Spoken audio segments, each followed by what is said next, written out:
Give me a knife.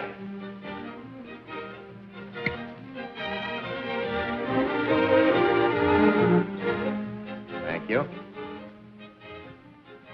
How do you do, ladies and gentlemen? This is Orson Welles.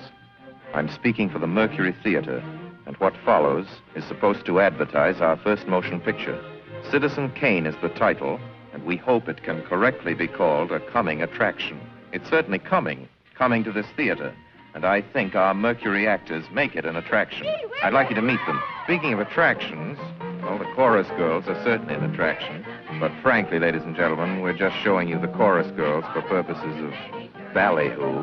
It's pretty nice ballyhoo.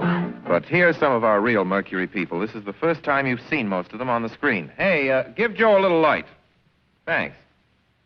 Now smile for the folks, Joe. Smile. Joseph Cotton, ladies and gentlemen. That's it. Joseph Cotton. I think you're going to see a lot of him.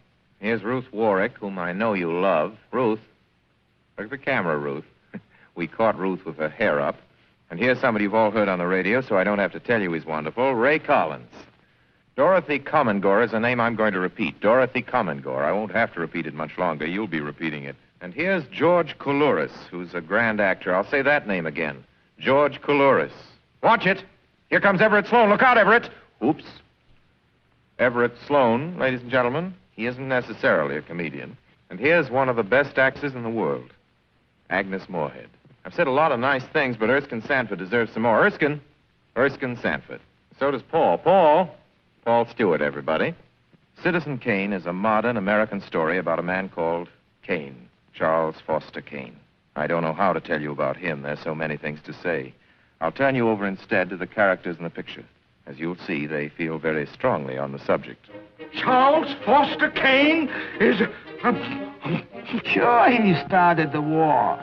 But do you think if it hadn't been for Mr. Kane, the United States would have the Panama Canal? Charles Foster Kane is nothing more or less than a communist. Kane, governor.